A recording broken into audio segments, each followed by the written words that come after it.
দ্বিতীয় কমিশন বা আপিলে গেলে ডকুমেন্ট খুব শক্তিশালী হতে হবে।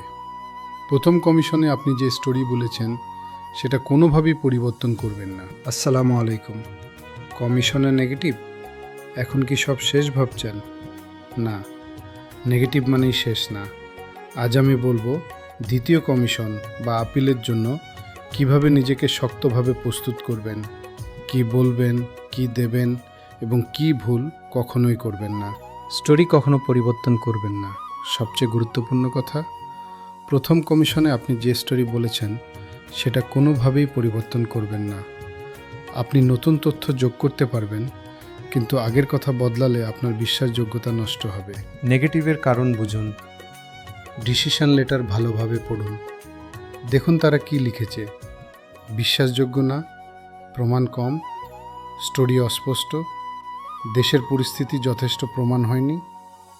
একজন অভিজ্ঞ উকিল থাকলে তার সাথে বসে বিশ্লেষণ করুন, নতুন প্রমাণ যোগ করুন। দ্বিতীয় কমিশন বা আপিলে গেলে শুধু কথা না, ডকুমেন্ট খুব শক্তিশালী হতে হবে।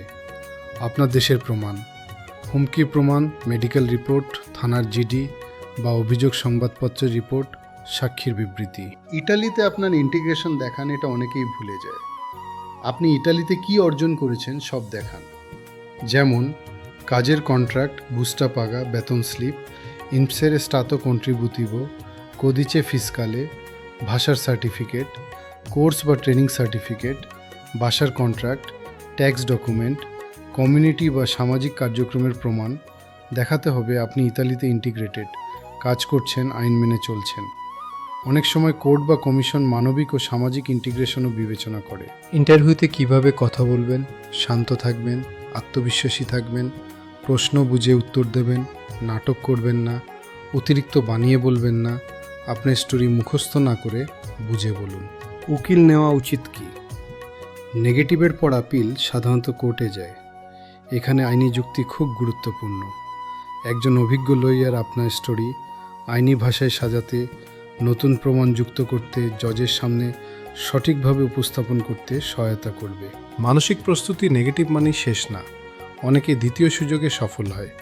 নিজেকে ভেঙে ফেলবেন না, বরং ডকুমেন্ট গুছান, লয়ারের সাথে বসুন, নিজের অবস্থান শক্ত করুন, ইতালিতে ভালোভাবে কাজ করুন। সবশেষে মনে রাখবেন, স্টোরি পরিবর্তন করবেন না, প্রমাণ শক্ত করুন, ইন্টিগ্রেশন দেখান, আইনি প্রস্তুতি নিন। তাহলেই দ্বিতীয় সুযোগেও সফল হওয়ার সম্ভাবনা বাড়বে। ভিডিওটি উপকারে এলে লাইক, শেয়ার করুন, কমেন্টে লিখুন আপনি কোন স্টেজে আছেন। আমি চেষ্টা করব আপনাদের পাশে থাকার।